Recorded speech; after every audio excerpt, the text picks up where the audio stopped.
Picture this: a high school gym, the air thick with the smell of sweat and old leather. It's a place of shouting crowds and buzzer beaters. But on one freezing cold morning in January, it became something else entirely: a silent, horrifying scene. A young man, a rising star, lies dead. He's not on the court, though.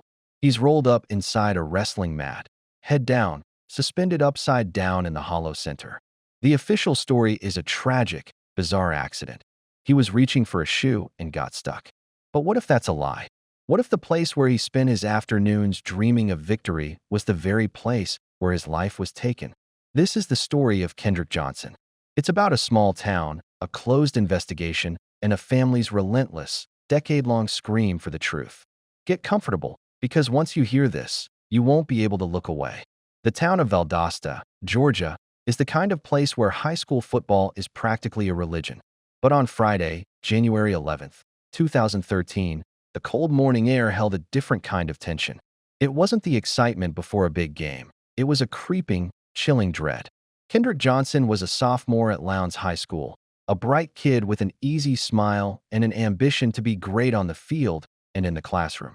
He was just 17 and a typical teenager, a little clumsy, a lot of energy, and his whole life laid out in front of him. That morning, though, Kendrick didn't show up for his first period. Nobody thought much of it at first. Maybe he was late, maybe he just skipped. Kids do that sometimes. But as the hours ticked by, the concerns started to knot in the stomachs of the faculty.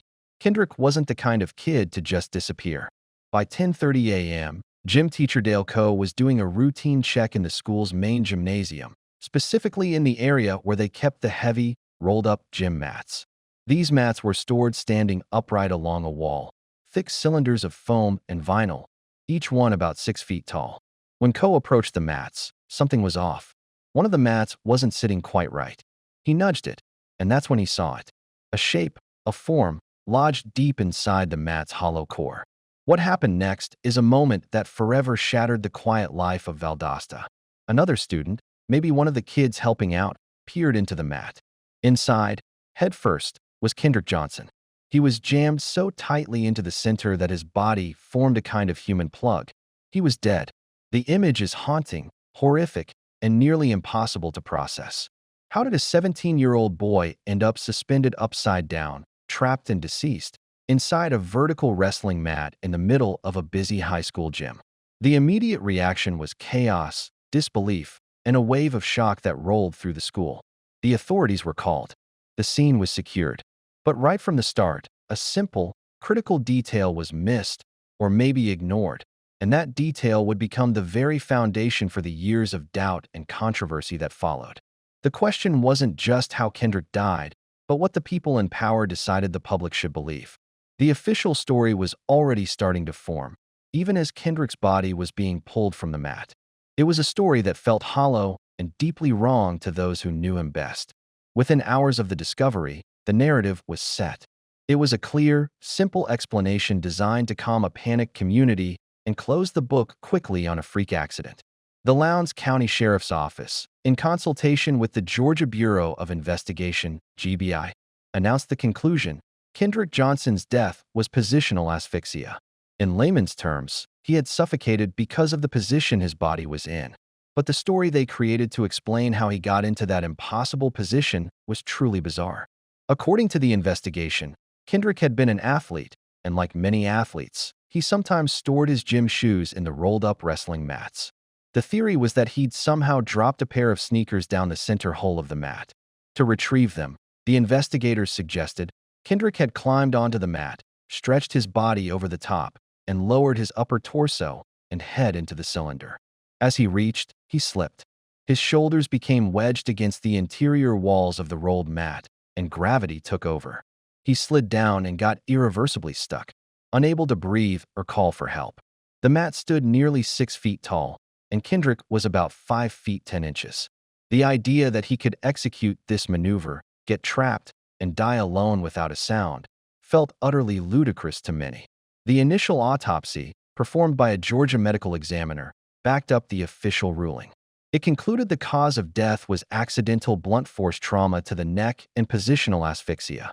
There was no foul play, no struggle, just a tragic, solitary mishap that no one saw coming. Case closed.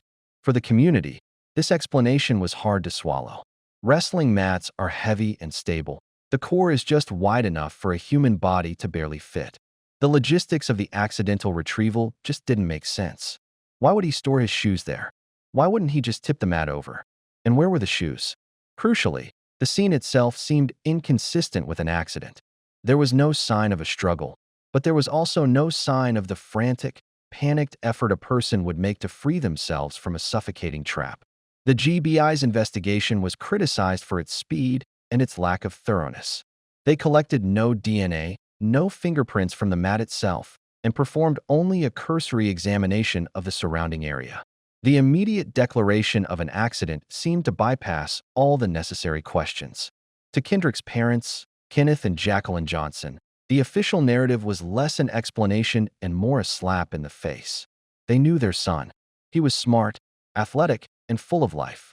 They simply could not believe that the last moments of his life were spent in such a pointless, humiliating, and physically improbable struggle. They felt in their gut that something was terribly wrong, and their fight for truth began right there, on the day the state told them their son had died reaching for a shoe. For Kenneth and Jacqueline Johnson, the immediate grief of losing their son was quickly compounded by a profound distrust of the authorities. The official narrative made their tragedy feel unbelievable. It reduced their son's final moments to a cartoonish accident that defied basic physics. They decided almost immediately that they would not accept the findings. The Johnsons hired their own legal team, and, most importantly, they arranged for a second, independent autopsy. This was a critical turning point in the entire saga, one that blew the lid off the initial investigation and turned the local tragedy into a national controversy. The body of Kendrick Johnson was exhumed, and the second autopsy was performed by Dr. William R. Anderson, a forensic pathologist. What Dr. Anderson found was shocking and disturbing. First, Dr. Anderson found injuries that were inconsistent with positional asphyxia. He concluded that Kendrick had died from blunt force trauma to the neck, but that the injuries suggested a direct, violent assault, not an accidental fall. Specifically, there were injuries consistent with a blow to the side of the neck near the carotid artery. This wasn't just a boy who got stuck. This was evidence suggesting a confrontation. But the most horrifying revelation was what the pathologist didn't find inside Kendrick's body. Dr. Anderson discovered that many of the boy's internal organs, including his brain, heart, and liver, were missing. In their place, the body cavity had been stuffed with old newspaper and rags. The initial medical examiner who performed the first autopsy claimed that the organs were missing because they had been removed and discarded during the standard organ harvesting process after the first post-mortem examination. But the Johnson's pathologist confirmed that the organs were not in the body when he received it. This egregious violation of the chain of evidence and respect for the body was simply inexcusable. The removal and subsequent loss of the organs made it virtually impossible for any pathologist to definitively determine the precise manner and cause of death, since crucial forensic evidence had been destroyed. This discovery fueled the Johnsons' claim of a cover-up. Why were the organs missing? Who replaced them with newsprint? It didn't look like incompetence. It looked like intentional destruction of evidence. The missing organs, combined with Dr. Anderson's findings of non-accidental trauma, galvanized the family's determination. The Johnsons' legal team publicly rejected the suicide and accident theories. They declared that Kendrick had been murdered, and that local law enforcement and the medical examiner's office were actively concealing the truth. The story was no longer a local news item. It was a national cry for justice. The family's tireless efforts turned the spotlight on Valdosta, forcing everyone to ask the terrifying question. If the state was covering up a murder, who were they protecting? The case of Kendrick Johnson had just officially begun its long, painful transformation from a bizarre accident into a deeply suspicious cold case. Once the family's independent autopsy and the scandal of the missing organs became public, the pressure on the Lowndes County Sheriff's Office intensified. People demanded answers, especially regarding the physical evidence that led to the accidental death ruling. The most crucial piece of evidence that should have settled the timeline was the school's security camera footage. Lowndes High School had cameras positioned throughout the gym area, and the authorities claimed they had reviewed the video extensively. They stated that the footage showed Kendrick entering the gym area on January 10th, the day before his body was found, but did not show anyone else entering or interacting with the wrestling mats during the critical time frame. The video, according to the official report, supported the theory that Kendrick was alone when the accident occurred. However, when the Johnson family and their legal team finally managed to obtain the footage, what they received was incomplete, heavily edited, and riddled with inexplicable gaps. The footage was presented in choppy segments, often containing static, and crucial minutes were simply missing. The camera position near the wall where the mats were stored was particularly problematic. It was obscured, or the feed was simply cut, during the precise time window when Kendrick was believed to have entered the mat. The family immediately cried foul. They pointed out that professional school surveillance systems don't just lose hours of footage unless something is deliberately done to it. They questioned why the time stamps jumped erratically and why the most relevant angles were the most obscured. If this was a clear-cut accident, why were the authorities so resistant to releasing the complete, unedited video?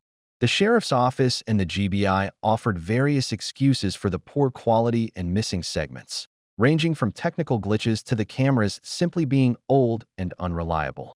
But to the Johnsons, this explanation was insulting. They believed the footage had been intentionally manipulated to erase the presence of anyone who might have been involved in a confrontation with Kendrick. The legal team commissioned forensic video experts to examine the remaining clips. These experts concluded that the footage had indeed been tampered with. It wasn't just technical failure, it appeared to be systematic redaction. This revelation added a layer of criminal obstruction to the already horrifying case. The video, which should have been the objective truth, became the central piece of evidence supporting the family's claim of an orchestrated cover-up. It suggested that someone not only killed Kendrick, but that powerful people within the local system were willing to risk their careers to protect the perpetrator by destroying the most direct evidence of a crime. This struggle over the surveillance tape turned the focus from the act of death to the people covering it up. As the Johnson family continued to push the investigation, their attention turned away from the immediate crime scene and toward the connections within the small, tight-knit community of Valdosta. They started looking at who might have had a motive, and more importantly, who might have the power to influence the local sheriff's office and the GBI. The family's lawyers zeroed in on the family of a local FBI agent. This agent, who was connected to the local law enforcement network, had two sons who were students at Lowndes High School and who were known to have had some form of conflict with Kendrick Johnson in the past. The rumored conflict wasn't about a deep-seated rivalry, but the kind of petty, territorial disputes that often flare up in high school, specifically involving a girl. While these arguments are common, the Johnsons began to wonder if this specific dispute had escalated into violence, and if the family's powerful connections were used immediately after the discovery of Kendrick's body to derail the investigation. The family of the FBI agent and his sons vehemently denied any involvement. They claimed the connection was circumstantial and that the rumors were nothing more than malicious gossip aimed at deflecting attention from the tragic accident. However, the Johnsons and their supporters pointed to the speed and certainty with which the GBI ruled the death and accident, the critical lack of forensic evidence collected at the scene, and the mysterious disappearance and doctoring of the surveillance video. It all suggested an inside job, a coordinated effort to protect someone well-connected. The mere presence of an FBI agent's family potentially linked to the incident complicated the case immensely. It raised questions about jurisdiction, impartiality, and conflict of interest. The Johnsons filed a massive civil lawsuit, naming the FBI agent and his sons, along with various school officials and law enforcement officers, alleging wrongful death and intentional infliction of emotional distress, and most importantly, civil conspiracy. This move broadened the scope of the battle. It wasn't just about finding Kendrick's killer. It was about exposing systemic corruption that allowed someone to commit a crime and then use their position of authority to bury the truth. The high school gym wasn't just a site of death. It became the flashpoint for a battle between a grieving family and the entrenched power structure of a southern town. The entire town of Valdosta was forced to take sides as the whispers grew louder. Was Kendrick Johnson's death an accident, or was it a cover-up for murder? As the Johnsons' legal fight gained momentum and the national media began to pick up the story, the pressure became too great for the local authorities to ignore. In 2014, a year after Kendrick's death, the U.S. Attorney for the Middle District of Georgia announced that the Department of Justice, DOJ, would open a formal federal investigation. The goal of the federal inquiry was not to reinvestigate the murder itself, but to determine if any civil rights violations had occurred. Specifically, they looked into whether law enforcement officials, local, state, or federal, had conspired to obstruct justice or deny Kendrick Johnson his constitutional rights. This was a crucial distinction, as a federal investigation into a civil rights violation could bypass the state's previous rulings and lead to criminal charges against the conspirators, even if they couldn't definitively prove the murder.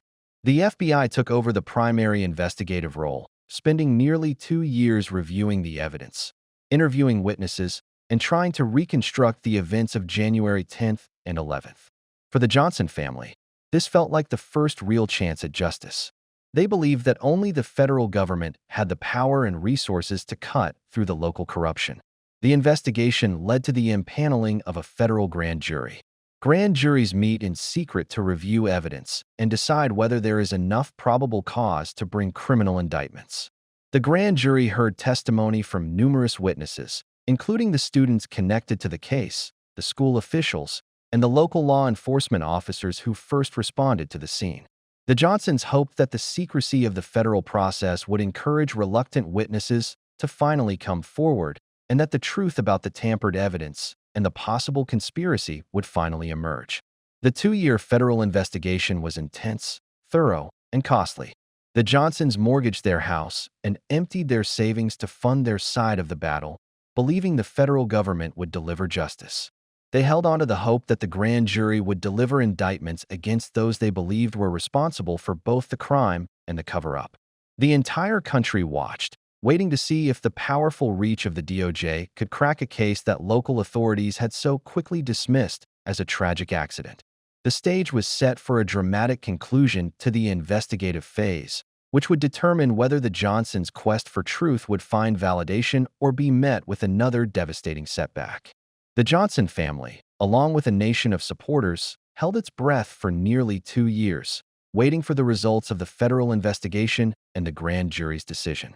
They believed this was their best, perhaps their only, shot at finally holding someone accountable. Then, on June 20th, 2016, the U.S. Attorney's Office made its announcement. The federal grand jury had concluded its work, and the decision was devastating. No criminal charges would be filed. The Department of Justice stated that after a comprehensive review of all the evidence, including the controversial surveillance footage, the autopsy reports, and extensive witness testimony, they could not find sufficient evidence to prove beyond a reasonable doubt that a federal crime, such as a civil rights violation or conspiracy to obstruct justice, had occurred.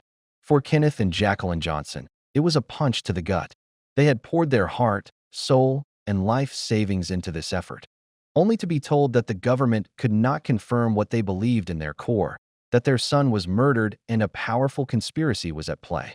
The federal authorities acknowledged the family's pain and the confusing circumstances of the death, but they stood by their conclusion. This announcement essentially endorsed the original local investigation's result, despite all the irregularities. It implied that the missing organs, the tampered video, and the non-accidental injuries found by the second pathologist were either explainable by incompetence or simply not enough to meet the high legal standard for a criminal indictment. The official closing of the federal investigation felt like the end of the road for many. It was a clear signal from the highest levels of government that the case would not be prosecuted. The family's civil lawsuit, which had been put on hold waiting for the criminal outcome, became their final arena for justice. But the federal decision gave immense legal leverage to the defendants, the school officials, the local police, and the family of the FBI agent, who could now claim that the most powerful investigative body in the country had cleared them of any wrongdoing. The Johnsons were left alone again, fighting a legal battle with no public funding and against opponents who had just received the ultimate governmental stamp of approval. After the federal case closed, the Johnson family continued their fight in the civil arena. They had filed a massive $100 million wrongful death and civil conspiracy lawsuit, naming 38 individuals as defendants. This included the Lowndes High School officials, the local police, the GBI agents, the medical examiner, and the family of the FBI agent. The suit was intended to force those involved to testify under oath and reveal the information that the criminal investigations had failed to uncover. However, the civil suit quickly ran into major difficulties. The standard of proof in a civil case, preponderance of the evidence, is lower than the beyond a reasonable doubt required in a criminal case, but the Johnsons still faced an uphill battle. The most critical moment came when the defendants' lawyers began to argue that the Johnsons and their legal team had engaged in harassment and defamation by publicly accusing innocent people of murder and cover-up. The Johnsons' case, based largely on the independent autopsy and the suspicion surrounding the surveillance tapes, was unable to definitively prove the conspiracy. They relied heavily on inference and circumstantial evidence, which is often difficult to win with in a large-scale civil trial. In a dramatic turn, the defendants filed a motion to dismiss the case and demanded that the Johnsons pay their legal fees. The judge, citing a lack of credible, direct evidence to support the vast conspiracy claims against 38 people, dismissed the lawsuit in 2017. To make matters worse, the judge ordered the Johnson family to pay over $292,000 in attorney's fees and costs to the defendants. The court found that the claims made by the Johnsons' legal team were unsupported and that the suit was essentially a burden on the defendants. This ruling was financially and emotionally crushing. The family, who had already spent their life savings, was now deep in debt, penalized by the very system they had turned to for justice.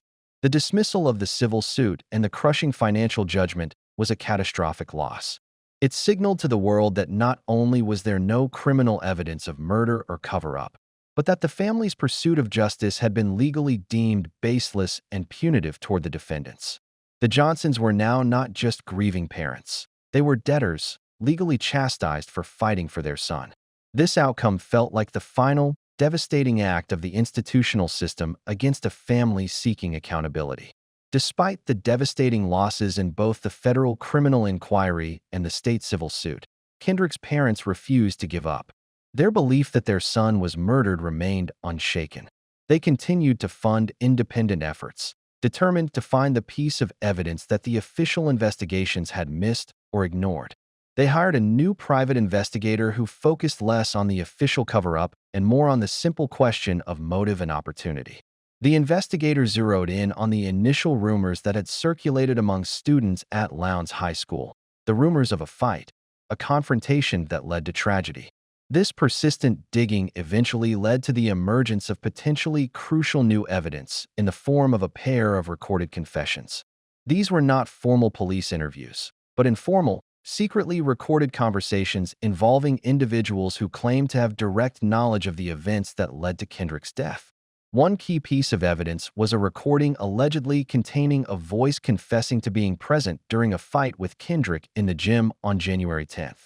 The confession described an altercation that went wrong, resulting in Kendrick being struck and then, in a panicked effort to hide the crime, rolled up inside the wrestling mat.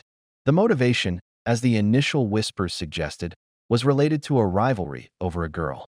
While these recordings were highly circumstantial and their legality and admissibility in court were questionable, they gave the Johnson family renewed hope.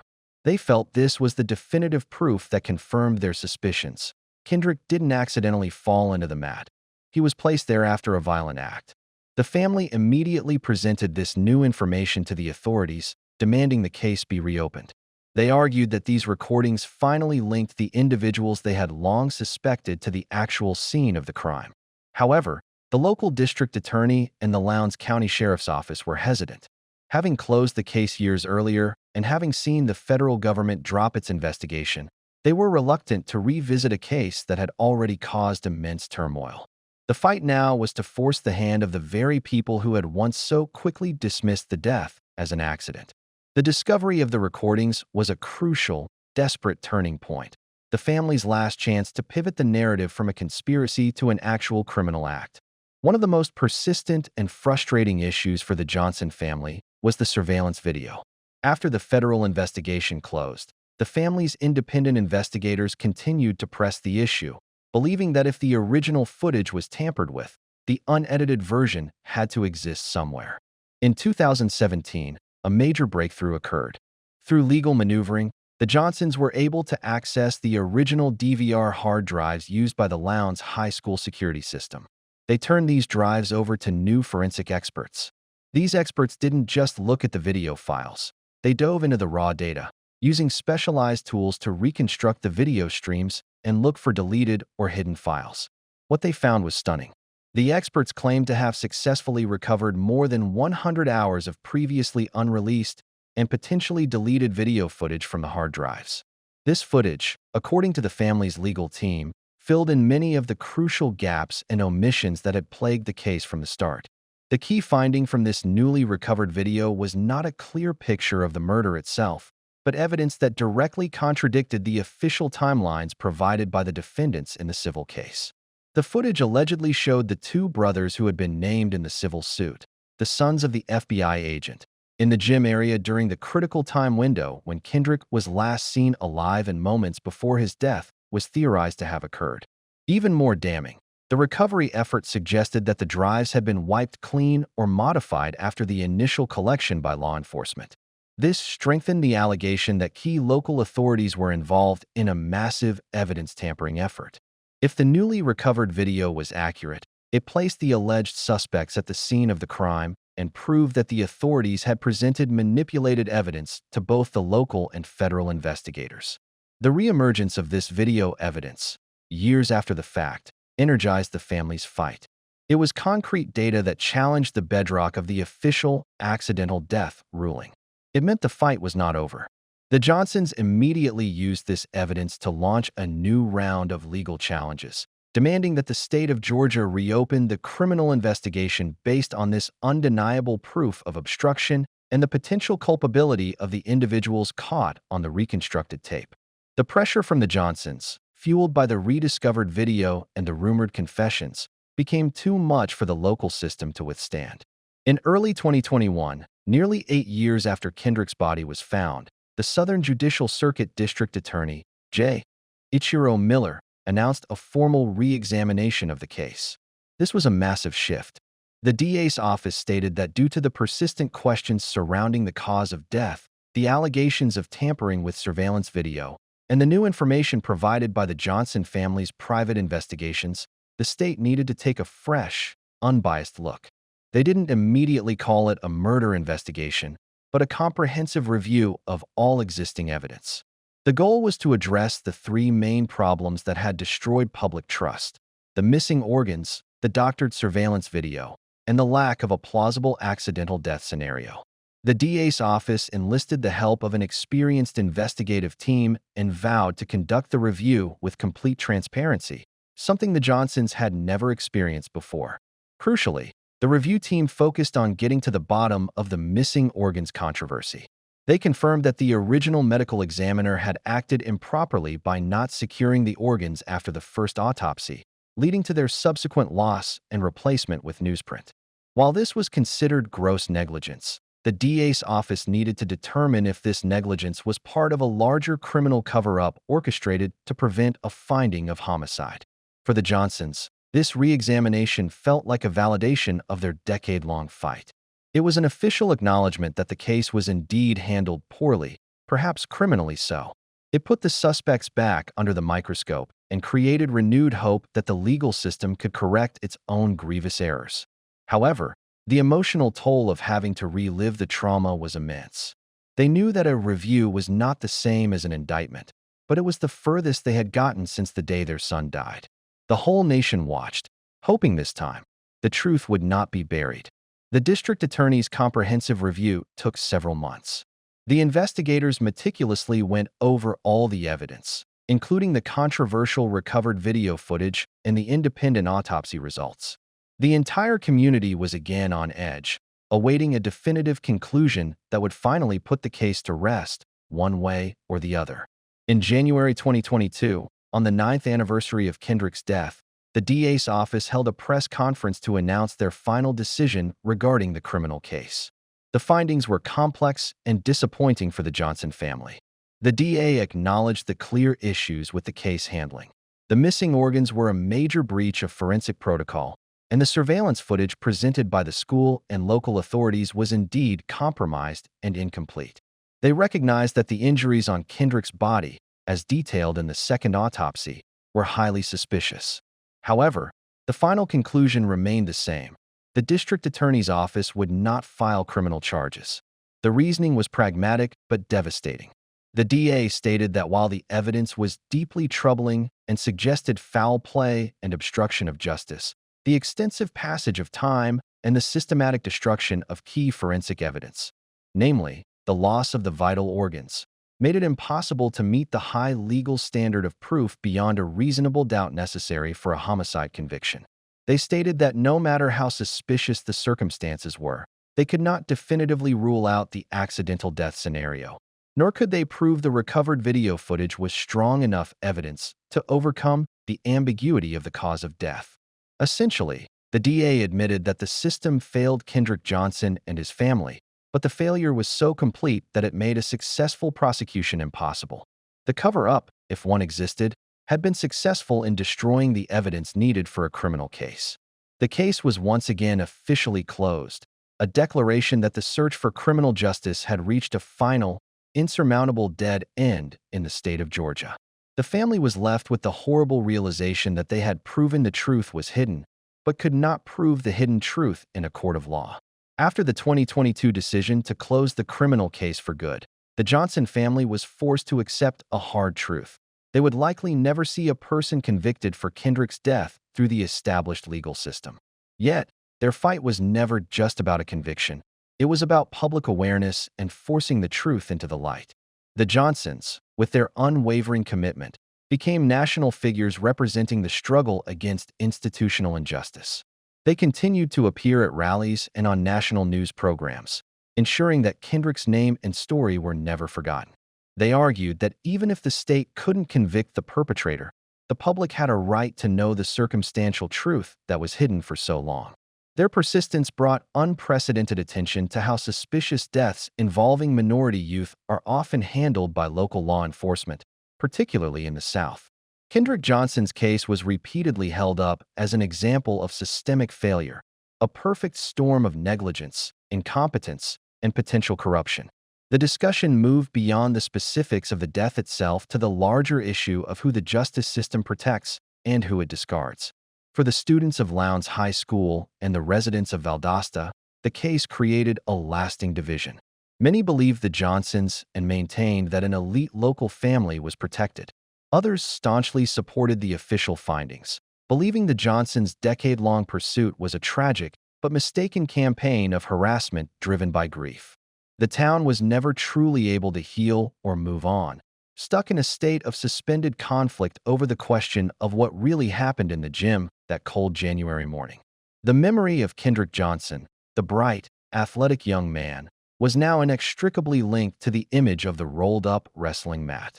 The fight moved from the courtroom to the court of public opinion, where the Johnsons had already won the most important battle. They had ensured that the freak accident story was replaced by the powerful, enduring narrative of a suspicious death and a possible cover-up. They refused to let their son be a forgotten statistic. He became a symbol of a broken system. Years after the discovery, the physical evidence in the Kendrick Johnson case continues to tell two dramatically different stories, depending on who is interpreting it. This ambiguity is precisely why the case has never been resolved. On one side, the physical setup itself makes the accident scenario almost unbelievable. Why would a healthy, athletic teenager get so completely stuck that he couldn't push himself out or cry for help? The wrestling mat's interior is slick vinyl. An internal medical report even showed a bruise on Kendrick's face, an injury inconsistent with his body position inside the mat. Furthermore, the shoes, which were supposedly the reason he entered the mat, were found on top of his body, not at the bottom as if he was reaching for them. This suggested they were either planted or fell from above after he was already inside. On the other side, the official narrative never wavered.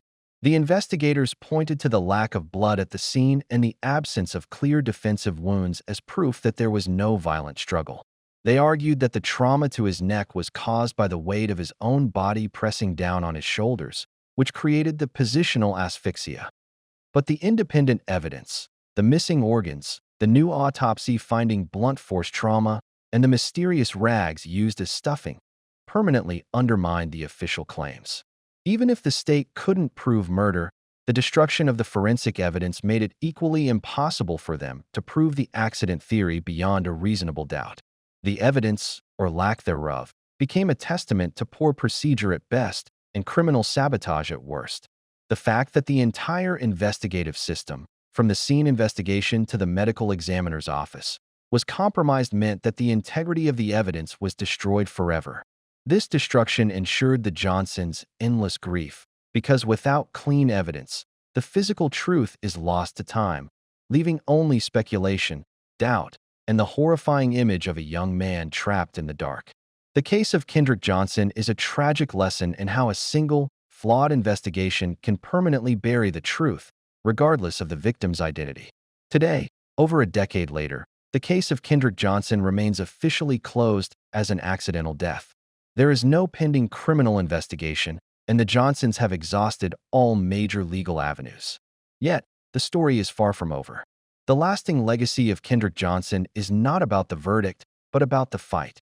His parents, Kenneth and Jacqueline, never stopped being his voice, refusing to be silenced by powerful opponents, immense debt, or legal defeat.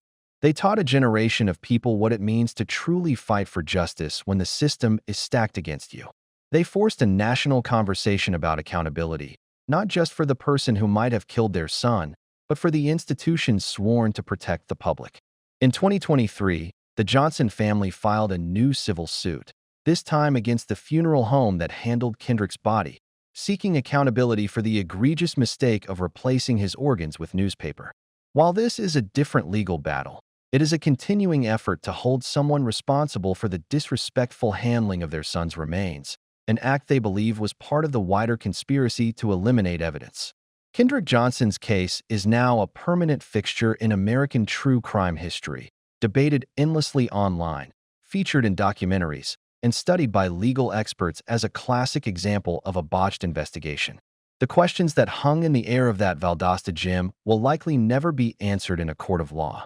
Was it a terrible freak accident? Or was it a murder covered up by officials protecting a powerful family? The public may never know the truth, but what is certain is that Kendrick Johnson did not receive justice. His story is a chilling reminder that sometimes the most painful injustice is not a lie that is told, but the truth that is successfully destroyed. His death remains a dark stain on the reputation of the Lowndes County justice system, a story that refuses to let the world look away. The mat is empty now.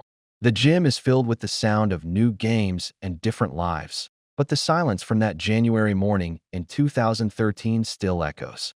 Kendrick Johnson went to school a promising athlete and never came home. His parents' fight, the debt, the court losses, the constant suspicion, is a testament to the agonizing reality that sometimes fighting for the truth means battling the entire world, and sometimes, even when you prove the lie, you can't force a conviction. The powerful connections and the initial quick, flawed decision created an immovable obstacle. Kendrick Johnson's life was tragically cut short, and his story exposes a terrifying truth, that justice isn't always blind, and sometimes those sworn to protect us are the ones we must fight the hardest. What do you believe happened inside that dark, rolled-up wrestling mat? Let us know in the comments below. If this story impacted you, please remember to like this video, subscribe to the channel, and hit the notification bell so you don't miss our next deep dive into the cases that shake our faith in the justice system.